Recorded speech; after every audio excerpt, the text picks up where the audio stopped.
മക്കളെ, welcome back to Eduport. അപ്പൊ നമ്മളുടെ 8ാം ക്ലാസ്സിലെ 2ാമത്തെ ചാപ്റ്റർ ആണ് അല്ലെ, ഇക്വേഷൻസ് അഥവാ സമവാക്യങ്ങൾ എന്ന് പറയുന്നത്. മക്കൾക്ക് എല്ലാവർക്കും കുറച്ച് ബുദ്ധിമുട്ടുള്ള ഒരു ചാപ്റ്റർ ആയിരിക്കും അല്ലെ ഇത്. പക്ഷെ വളരെ ഇമ്പോർട്ടൻ്റ് ആണ് കേട്ടോ ഈ ഒരു ചാപ്റ്റർ. നമ്മളുടെ 8ാം ക്ലാസ്സിൽ മാത്രമല്ല, എത്ര മുന്നോട്ട് പോയാലും നിങ്ങൾക്ക് ഈ ഒരു ഇക്വേഷൻ എന്ന് പറയുന്ന ചാപ്റ്റർ അറിയൽ വളരെ വളരെ വളരെ നിർബന്ധമാണ്. അപ്പോൾ നമ്മളുടെ ടെക്സ്റ്റ് ബുക്കിലെ ക്വസ്റ്റ്യൻസ് കുറേ കൊടുത്തിട്ടില്ലേ ഇതിൽ? ഒരുപാട് ടെക്സ്റ്റ് ബുക്കിൽ ക്വസ്റ്റ്യൻസ് കൊടുത്തിട്ടുണ്ട് അല്ലേ. ഈ ക്വസ്റ്റ്യൻസ് ഒക്കെ വളരെ ഇമ്പോർട്ടൻ്റ് ആണ്. അതായത് ഇക്വേഷൻ എന്നുള്ള ചാപ്റ്ററിൽ നിങ്ങൾക്ക് തിയറീസ് ഒന്നും പഠിക്കാനില്ല. നിങ്ങൾക്ക് എന്താണ് പഠിക്കാനുള്ളത്? നിങ്ങൾക്ക് ക്വസ്റ്റ്യൻസ് മാത്രമേ മക്കൾക്ക് പഠിക്കാനുള്ളൂ. അപ്പോൾ എന്ത് ചെയ്യണം? ടെക്സ്റ്റ് ബുക്കിലെ ക്വസ്റ്റ്യൻസ് ഓരോന്നും നോക്കി നോക്കി ചെയ്തു പോകണം. അപ്പോൾ മിസ് എന്ന് വന്നിട്ടുള്ളത് നമ്മുടെ ടെക്സ്റ്റ് ബുക്കിലെ ക്വസ്റ്റ്യൻസും ആയിട്ടാണ്. ഫസ്റ്റ് ക്വസ്റ്റ്യൻ നോക്കാം. നോക്കിയേ, 6 more marks and I would have to go full 100 marks in the math test. Rajan was sad. How much mark did he actually get? 6 mark കൂടി കിട്ടിയിരുന്നെങ്കിൽ കണക്ക് പരീക്ഷയ്ക്ക് 100 മാർക്കും ആയേനെ. രാജന്റെ സങ്കടം. രാജന് എത്ര മാർക്കാണ് കിട്ടിയത്? അപ്പൊ എന്താണ്, രാജന് എത്രയോ ഒരു മാർക്ക് കിട്ടിയിട്ടുണ്ട്. രാജന്റെ മാർക്ക് എത്രാന്ന് നമുക്ക് അറിയില്ല അല്ലെ. രാജന്റെ മാർക്ക് എത്രാന്ന് നമുക്ക് അറിയില്ല. പക്ഷെ ഒന്നറിയാം, ഈ രാജന്റെ മാർക്കിനോട് 6 more മാർക്ക്, അതായത് 6 മാർക്ക് കൂടി കിട്ടിയിരുന്നെങ്കിൽ, ഓക്കെ, 6 മാർക്ക് കൂടി കിട്ടിയിരുന്നെങ്കിൽ രാജൻ എത്ര മാർക്ക് ആയനെ?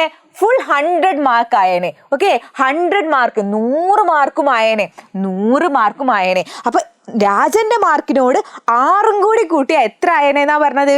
100 മാർക്ക് ആയേനെന്നാ പറഞ്ഞത്. അപ്പൊ രാജൻ എത്ര ആയിരിക്കടാ കിട്ടിയത്? ഒന്ന് ആലോചിച്ച് നോക്കിയേ. നോക്ക്, രാജന്റെ മാർക്ക്, രാജൻസ് മാർക്ക്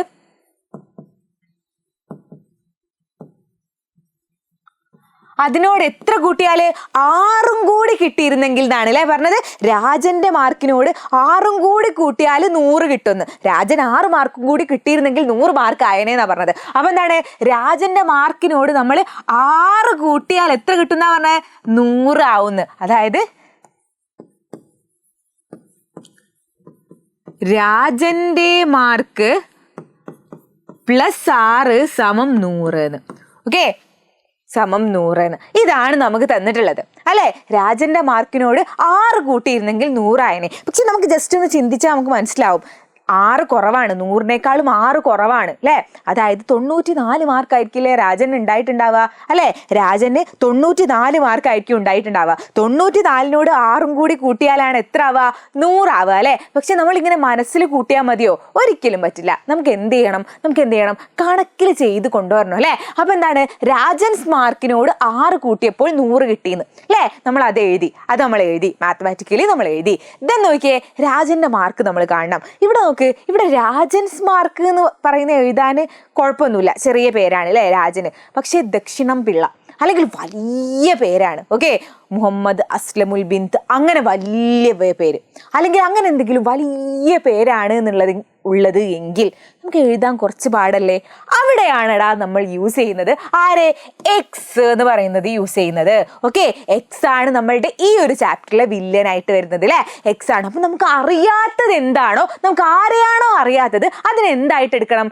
എക്സ് ആയിട്ട് എടുക്കണം. അപ്പൊ നോക്കിയേ, രാജൻസ് മാർക്കിന് നമ്മൾ എന്താക്കി എടുത്തു? എക്സ് ആയിട്ട് എടുത്തു. ഓക്കെ, രാജൻസ് മാർക്ക് സമം എക്സ് എന്ന് എടുത്തു. അതായത് രാജന്റെ മാർക്ക് സമം എക്സ് എന്ന് എടുത്താൽ നമുക്ക് ഇത് എങ്ങനെ എഴുതാൻ പറ്റും? എക്സ് +6 = 100 എന്ന് എഴുതാൻ പറ്റും. ദെൻ നമ്മൾ ആരെയാണ് കണ്ടുപിടിക്കേണ്ടത്? നമ്മൾ എക്സിനെയാണ് അല്ലെ കണ്ടുപിടിക്കേണ്ടത്. എക്സിനെ കണ്ടുപിടിക്കാൻ നമ്മൾ എന്ത് ചെയ്യണം? ഈ ഒരു +6നെ എന്ത് ചെയ്യണം? ഒഴിവാക്കിയാലേ എക്സ് കിട്ടുള്ളൂ അല്ലെ. അതായത് +6നെ ഇങ്ങോട്ട് കൊണ്ടുവരണം അല്ലെ. അതായത് +6നെ നമ്മൾ ഇങ്ങോട്ട് കൊണ്ടുവരുന്നത് എങ്ങനെയാന്ന് വെച്ചാൽ എക്സ് സമം ഈ +6നെ അങ്ങോട്ട് കൊണ്ടുപോയാൽ 100 -6 ആവും. ഓക്കെ, +6നെ അങ്ങോട്ട് കൊണ്ടുപോയാൽ എന്താ കൂടെ? -6 ആവും. അപ്പൊ എന്താ സംഭവിക്കുക? 100 - 6, അതായത് 94 ആയിരിക്കും ആൻസർ. എക്സ് = 94, രാജന്റെ മാർക്ക് = 94. ഇതന്നല്ലേ നമ്മൾ പറഞ്ഞിട്ടുണ്ടായിരുന്നത് അല്ലേ. ഇതിന്റെ അടുത്ത ക്വസ്റ്റ്യൻ നോക്കാം. അടുത്തയിലേക്ക് പോയേക്കാലോ. Mother gave 60 rupees to Lizzie for buying books. She gave back the 13 rupees left. For how much money did she buy books? പുസ്തകം വാങ്ങാൻ ലിസിക്ക് അമ്മ 60 രൂപ കൊടുത്തു. പുസ്തകം വാങ്ങി മിച്ചം വന്ന 13 രൂപ ലിസി തിരിച്ചേൽപ്പിച്ചു. എത്ര രൂപയ്ക്കാണ് പുസ്തകം വാങ്ങിയത്? അപ്പോൾ ലിസിക്ക് എത്രയോ ഒരു രൂപ കൊടുത്തു അല്ലെ, 60 രൂപ. അത് പറഞ്ഞിട്ടുണ്ട്. 60 രൂപ ലിസിക്ക് കൊടുത്തു. 60 രൂപയിൽ നിന്ന് എത്രയോ ഒരു രൂപയ്ക്ക് ബുക്ക് വാങ്ങിയിട്ട് 13 രൂപ ലിസി തിരിച്ചു കൊടുത്തു. ഓക്കെ, അപ്പോൾ ലിസിന്റെ ബുക്കിന് എത്ര വിലയായി എന്നാണ് നമ്മളോട് ചോദിച്ചിട്ടുള്ളത് അല്ലെ. പുസ്തകത്തിന്റെ വിലയാണ് നമ്മളോട് ചോദിച്ചിട്ടുള്ളത്. അപ്പോൾ നിങ്ങളൊന്ന് ആലോചിച്ച് നോക്കിയേ. നിങ്ങൾക്ക് നിങ്ങളെ മുത്തശ്ശന് ഒരു 50 രൂപ തന്നു. 50 രൂപയിൽ 20 രൂപന്റെ എന്ത് വാങ്ങി? ഒരു ചോക്ലേറ്റ് വാങ്ങി. 20 രൂപക്ക് ചോക്ലേറ്റ് വാങ്ങിയാൽ എത്ര രൂപ ബാക്കി ഉണ്ടാവും? 30 രൂപ ബാക്കി ഉണ്ടാവും അല്ലെ. ആ 30 രൂപ നിങ്ങൾ തിരിച്ചു കൊടുത്തു. ഓക്കെ, അപ്പൊ ഈ ചോക്ലേറ്റിന്റെ വിലയും പിന്നെ ബാക്കി വന്ന ആ 30 കൂടി കൂട്ടിയാൽ എത്ര കിട്ടും? 60 കിട്ടില്ലേ? ഇല്ലേ? ഈ ചോക്ലേറ്റിന്റെ വിലയും ബാക്കി വന്ന 30 കൂടി കിട്ടിയാൽ 60 കിട്ടും. അപ്പൊ നമുക്ക് ഇവിടെ അങ്ങനെ എഴുതിക്കൂടെ? പുസ്തകത്തിന്റെ വില, അതായത് റേറ്റ് ഓഫ് ബുക്ക്, അതിനോട് 13 കൂട്ടിയാൽ എത്ര കിട്ടൂടാ? 60 കിട്ടില്ലേ? അതായത് പുസ്തകത്തിന്റെ വില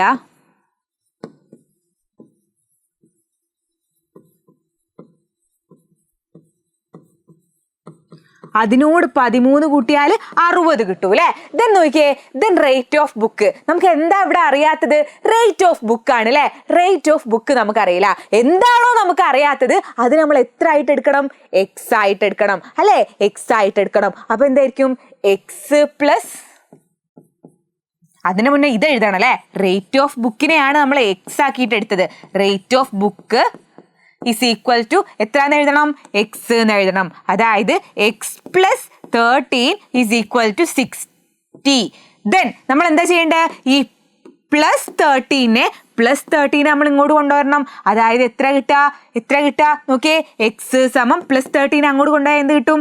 60 മൈനസ് 13 ആവും. എക്സിന്റെ കൂടെ ഉണ്ടായപ്പോൾ ആള് പോസിറ്റീവ് ആയിരുന്നു, പക്ഷെ അങ്ങോട്ട് പോയപ്പോൾ ആളെ സ്വഭാവം അങ്ങ് മാറി. എന്തായി? നെഗറ്റീവായി. അപ്പൊ -13 ആവും. എക്സ് മൈനസ് 13, അതായത് 60 മൈനസ് 13, അതായത് എത്രയായിരിക്കും? 47. Okay, x equal to 47. അതായത് പുസ്തകത്തിന്റെ വില എത്രയാടാ? റേറ്റ് ഓഫ് ബുക്ക് എന്ന് പറയുന്നത് എത്രയാടാ? 47 ആണ്. ഓക്കെ, ദെൻ അടുത്ത ക്വസ്റ്റ്യൻ നോക്കിയേ. 198 subtracted from A number makes it 163. What is the number? ഒരു സംഖ്യയിൽ നിന്ന് 198 കുറച്ചപ്പോൾ എത്രയായി? 163 സംഖ്യ ഏതാണ്? അപ്പൊ ആദ്യം തന്നെ എന്താണ് നമ്മളോട് ചോദിച്ചിട്ടുള്ളതടാ? സംഖ്യയാണ് അല്ലേ ചോദിച്ചത്. ആ സംഖ്യയോട് എത്ര കുറച്ചപ്പോ? ഏതോ ഒരു സംഖ്യയിൽ നിന്ന് എത്ര കുറച്ചു? 198 കുറച്ച സമയത്ത് 163 കിട്ടിയെന്നാ പറഞ്ഞത് അല്ലെ. അല്ലെങ്കിൽ number minus 198 is equal to 163 എന്നാ പറഞ്ഞത്. എന്താ നമുക്ക് അറിയാത്ത? ഇവിടെ നമ്പർ ആണ്. അറിയാത്തതിന് നമ്മൾ എന്തായിട്ട് എടുക്കും? എക്സ് ആയിട്ട് എടുക്കും. നമ്പർ ഈക്വൽ ടു എക്സ് എന്ന് എടുക്കുക. അതായത് x minus 198 is equal to 163 ആണ്. ദെൻ എന്താ? ഈ 198നെ ഇങ്ങോട്ട് കൊണ്ടുവരും. അതായത് എക്സ് ഇവിടെ മൈനസ് 198. നേരത്തെ നമ്മൾ എന്ത് ചെയ്തു കണ്ടത്? പ്ലസ് അല്ലായിരുന്നോ? പ്ലസിനെ അപ്പുറത്തോട്ട് കൊണ്ടുപോയപ്പോൾ മൈനസ് ആയി, സ്വഭാവം മാറി. ഇവിടെ മൈനസിനെ അങ്ങോട്ട് കൊണ്ടുപോകുമ്പോൾ എന്താണ് സംഭവിക്കുക? പ്ലസ് ആവും. ഓക്കെ, പ്ലസ് ആവും. അതായത് 163 പ്ലസ് 198 ആയിരിക്കും. അതായത് ഒന്ന് ചെയ്ത് നോക്കിയേ, 163 പ്ലസ് 198, 1, ദെൻ 1 ഉണ്ടാവും, 15 16, 361 ആയിരിക്കും ആൻസർ ആയിട്ട് വരിക. ഓക്കെ, 361 ആണ് നമ്മളുടെ ആൻസർ ആയിട്ട് വരിക. ദെൻ അടുത്തയിലേക്ക് പോവാം. സിമ്പിൾ അല്ലേ? Okay, Gopalan bought a bunch of bananas. 7 of them were rotten, which he threw away. Now there are 46. How many bananas were there in the bunch? Gopalan ഒരു കുല പഴം വാങ്ങി കേടുവന്ന 7 എണ്ണം മാറ്റിക്കഴിഞ്ഞപ്പോൾ 46 എണ്ണമുണ്ട്. കുലയിൽ എത്ര പഴം ഉണ്ടായിരുന്നു? അപ്പൊ എന്താണ്? ഗോപാലൻ പഴക്കുല വാങ്ങിയപ്പോ എന്താടാ സംഭവിച്ചത്? ആരോ ഗോപാലനെ പറ്റിച്ചു അല്ലെ. ആരോ ഗോപാലനെ പറ്റിച്ചു. അതിൽ 7 എണ്ണം എന്തായിരുന്നു? കേടായതായിരുന്നു. എന്ത് ചെയ്യും അയാള്? ആ കേടായതിന് എന്തായും? വലിച്ചെറിയൂലേ. അങ്ങനെ വലിച്ചെറിഞ്ഞു കഴിഞ്ഞപ്പോ ആ കുലയിലുള്ള പഴം എന്ന് പറയുന്നത് 46 എണ്ണാണ് ആണ് എങ്കിൽ ആ കുലയിലാകെ എത്ര പഴം ഉണ്ടായിരുന്നു എന്നാണ് നമ്മളോട് ചോദിച്ചിട്ടുള്ളത്. അപ്പൊ ടോട്ടൽ നമ്പർ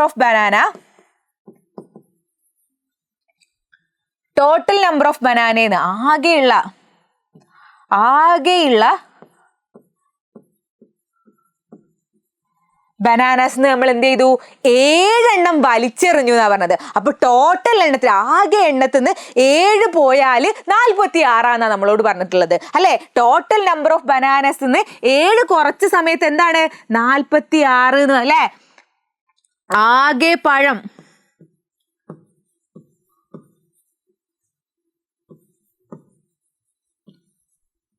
അതിൽ നിന്ന് 7 കുറച്ചപ്പോ 46 ആണ് പറഞ്ഞിട്ടുള്ളത്. ദെൻ എന്ത് ചെയ്യാ? എക്സ് സമം നമ്മൾ എന്തായിട്ട് എടുക്കുക? ടോട്ടൽ നമ്പർ ഓഫ് ബനാനാസ് ആക്കി എടുക്കുക. Okay, total number of bananas ആക്കി എടുക്കാം. ദെൻ എക്സ് -7 = 46 ആയിരിക്കും. ദെൻ എന്ത് ചെയ്യും? -7 നമ്മൾ ഇങ്ങോട്ട് കൊണ്ടുപോകും. അപ്പൊ എന്താണ് സംഭവിക്കുക? +7 ആവും അല്ലെ. എക്സ് സമം 46 + 7 ആവും. അതായത് എത്രയായിരിക്കും? 53 ആയിരിക്കും. ഓക്കെ, അപ്പൊ 53 ബനാനാസ് ആയിരിക്കും ആ ഒരു ബഞ്ചിൽ ഉണ്ടാവുക. അപ്പൊ ഈ ഒരു ക്ലാസ്സിൽ നമ്മൾ എന്തൊക്കെ പഠിച്ചത്? പ്ലസിനെ നമ്മൾ ഈക്വൽ ടുവിന്റെ അപ്പുറത്തേക്ക് സൈഡിലേക്ക് കൊണ്ടുപോകുമ്പോൾ അതിന്റെ സ്വഭാവം മാറും അല്ലെ, മൈനസ് ആവും. മൈനസിന് അങ്ങോട്ട് കൊണ്ടുപോകുമ്പോഴോ പ്ലസ് ആവും അല്ലെ. അങ്ങനെയല്ലേ വരിക? അങ്ങനെയല്ലേ? പ്ലസ് മൈനസ് ആവും, മൈനസ് പ്ലസ് ആവും. അപ്പൊ ഇത്രയും കാര്യമാണ് കേട്ടോ നമ്മൾ ഈ ഒരു വീഡിയോയിൽ പഠിക്കുന്നത്. സെറ്റ് അല്ലേടാ? അപ്പൊ ഇനിയും ഇങ്ങനത്തെ ഒരുപാട് വീഡിയോസ് കാണാൻ ചാനൽ സബ്സ്ക്രൈബ് ചെയ്യുക ആൻഡ് എല്ലാവർക്കും ഷെയർ ചെയ്ത് കൊടുക്കുക. Okay, by.